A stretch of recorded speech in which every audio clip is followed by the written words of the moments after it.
au moment où j'ai inventé Evernight, j'avais la volonté de créer un livre pour enfants. Et c'est par un concours de circonstances et une chance inouïe qu'il est arrivé d'abord à la BD, puisque j'ai été démarchée par Mark Yang, donc, qui est le dessinateur de la bande dessinée. On s'est croisés sur le forum du Café Salé où j'avais posté le pitch du roman que j'avais l'intention de faire. Et donc Marc m'a contacté, il me dit écoute, ton histoire elle me plaît beaucoup, il y a plein de trucs intéressants dedans, mais je voudrais en faire un manga. Et donc on avait décidé de faire ça ensemble. On a travaillé pendant 1 an et demi, 2 ans. En cours de route, pendant ces 1 an et demi où j'ai travaillé seule avec Marc dans mon coin, l'histoire avait beaucoup changé. Marc m'a vraiment poussée au bout de mes retranchements pour bien comprendre tous les enjeux de mon histoire.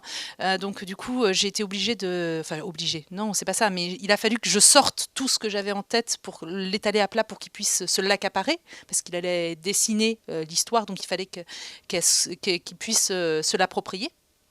Et donc, du coup, lorsqu'on a discuté de tout ça à cette époque, il y avait des modifications qui étaient intervenues. Il m'avait poussé à enrichir le monde, etc. Et quand la BD est sortie, le scénario avait évolué, mûri, était beaucoup plus riche en termes d'univers et d'histoire. Moi, j'ai toujours en tête cette idée qu'à la base, c'était un roman jeunesse. J'avais vraiment créé Evernight avec cette espèce de Madeleine de Proust qui est, moi j'ai rencontré des romans jeunesse quand j'étais petite, j'ai rencontré Peter Pan, j'ai rencontré Alice au Pays des Merveilles, et j'avais envie de créer mon monde imaginaire où les enfants allaient s'égarer un petit peu. Et puis il y avait un autre enjeu qui s'est superposé là-dessus. C'est Marc m'a donné mon monde en images, et moi j'avais envie de lui rendre par écrit un petit peu. En fait, la grande différence, c'est j'ai l'impression d'être un chef d'orchestre quand je suis en train d'écrire un scénario. C'est-à-dire que je vois les choses se mettre en place, je dis ok, il faut que je pose ça là pour faire un certain équilibre. Je cherche une harmonie en fait dans ma planche, dans mon histoire, dans la façon dont je la raconte et dans mon écrit. Alors que dans le roman, je suis dans le film. Je suis à l'intérieur, je vois ce qui se passe, je suis en train de vivre avec les personnages, je ressens ce qu'ils ressentent. Voilà, effectivement, c'est grisant dans ce sens-là parce qu'il y a un moment où on est à l'intérieur de l'histoire et où on la vit. En BD, on va beaucoup avoir l'aspect visuel, l'aspect dialogue, etc. Mais c'est vrai qu'au niveau des ressentis des personnages, il n'y a pas de place pour cette expression-là. Il va falloir espérer faire bien son travail pour que le lecteur puisse, lui, le ressentir. En littérature, il y a une écriture de ces phases-là. C'est vraiment, j'ai l'impression d'avoir baigné dans un, on va appeler ça un bouillon de culture. J'avais l'impression d'avoir vécu dans tous ces mondes, d'avoir ressenti tous ces mondes, d'y avoir passé un temps fou, parce que c'est des livres que je relis très périodiquement. L'Histoire sans fin, j'ai dû le lire plus d'une 20aine de fois. Peter Pan, ça doit être la même. Enfin voilà, c'est des livres que je relis fréquemment, quoi. Donc j'ai vraiment l'impression que tous ces mondes-là, quand je les ai lus, quand je les ai vécus finalement, ils donnent un goût, une odeur à mes histoires, parce que c'est les histoires, moi, que j'ai aimées, et donc ça imprègne, on va dire, ma plume, mais il y a des clins d'œil qui sont très volontaires, hein. Dans Evernight, le lièvre volant, définitivement, c'était très volontaire. Je me dis, qui est-ce qui va la prendre en charge quand elle va arriver dans l'univers? Un lapin, il faut que ce soit un lapin. Voilà, donc c'était très très volontaire. Et il y en a d'autres où on m'a dit tiens, ça m'a fait penser à telle histoire. J'ai fait oui, tiens, j'y avais pas du tout réfléchi. Voilà, donc c'est à la fois volontaire par-ci par-là, mais finalement très peu. Et on retrouve par contre, je pense, une certaine ambiance qui juste moi a façonné mon imaginaire. Je suis une très très très très grande fan de RPG et on va dire je suis tombée dedans aux alentours de 15-16 ans. Mais je suis tombée dedans, c'est-à-dire que j'étais la seule de ma famille à m'intéresser aux jeux vidéo et j'y ai plongé la tête la première. Personne n'a compris ce que je faisais, mais j'ai essayé de trouver par tous les moyens tous les RPG qui étaient à disposition. Je suis rentrée par Zelda, hein, comme la majorité des joueurs. Et puis, à partir de Zelda, je suis tombée sur des titres classiques juste en cherchant d'autres RPG du même genre. Je suis tombée sur Alundra, qui était sur PS1 à l'époque. Je suis tombée derrière sur Suikoden, et alors là, ça a été la révolution. C'est vraiment des jeux qui moi, m'ont marqué. Donc, en RPG, oui, on va retrouver tous les classiques, les Final Fantasy, Xenogears, Chrono Cross. J'écris beaucoup sur les bandes originales de ces jeux-là, parce que les bandes originales sont très très bien aussi, mais en termes de scénario, je trouve qu'il y a une vraie richesse qui est venue influencer là-dessus. La chance que j'ai eue par rapport à Evernight, c'est que il se trouve que Marc est aussi fan de FF et de Kingdom Hearts, donc forcément, lui, quand il m'a proposé les premiers visuels, je fais oh mon Dieu, génial. Voilà, et donc on s'est tout de suite hyper bien entendu sur ce sujet-là, et au contraire, on a joué la carte à fond.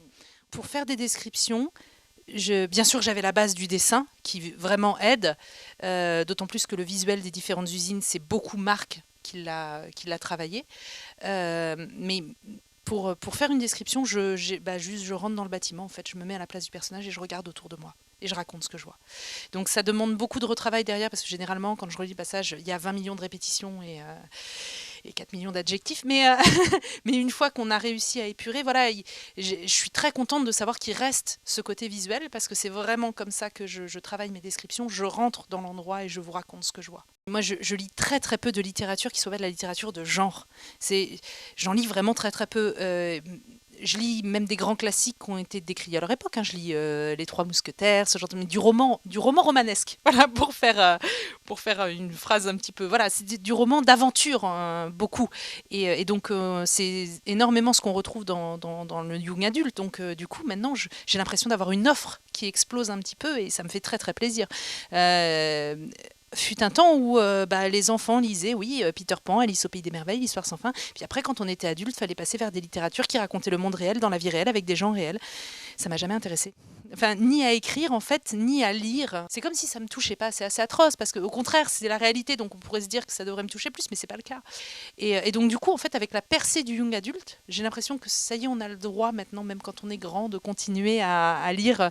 Et ben, tant mieux, tant mieux. Du moment où ils ont fait rentrer Harry Potter à l'école, on a pu tourner la page de dizaines d'années passées sur... je suis désolée pour tous les auteurs qui m'ont... De dizaines d'années passées sur L'Enfant et la rivière, sur Robinson Crusoe, sur...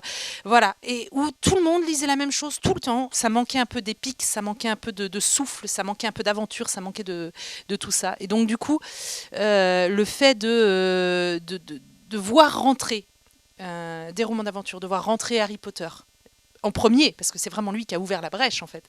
Et derrière, de voir arriver d'autres livres, de voir arriver, là, qui va sortir chez Castelmore 14-14, qui est un projet, enfin, qui est pratiquement construit pour être un projet pédagogique en or massif, parce qu'il y a une interdisciplinarité entre le français, l'histoire géo, l'éducation civique. Enfin, voilà, là, on parle de faits historiques, mais on parle de faits historiques dans lesquels on a insufflé du fantastique. Je pense que c'est ça aussi, ça va permettre de faire rentrer toutes les littératures de genre, un peu, on va continuer à parler comme ça, toutes les littératures de genre dans les CDI, dans les mains des enfants, et c'était la meilleure chose qui pouvait arriver. Le scénario du troisième des enfants d'Evernight, il est écrit depuis longtemps, donc je vais passer à la rédaction du roman du troisième, effectivement, dans pas longtemps, puisque là je suis dans les corrections du 2, donc on peut pas tout faire. Mais à côté, j'ai, là, dernièrement, le week-end dernier, j'ai corrigé une nouvelle, et puis du coup, derrière, je crée des dossiers BD, parce que j'ai 3 nouveaux dossiers qui sont arrivés derrière. Donc, ils ont mis du temps à revenir, parce que j'ai sorti Le Cercle l'année dernière, et ça m'a demandé vraiment, vraiment beaucoup d'énergie et d'investissement. Donc là, ça y est, j'ai des dossiers BD qui commencent à revenir, des histoires de BD potentielles qui commencent à revenir. Donc je suis en train de faire ça. Et en termes de romans, je suis en train de m'amuser comme une folle, donc sur une saga mafieuse qui n'est pas signée, mais moi qui me donne beaucoup de plaisir à écrire. Voilà, entre autres.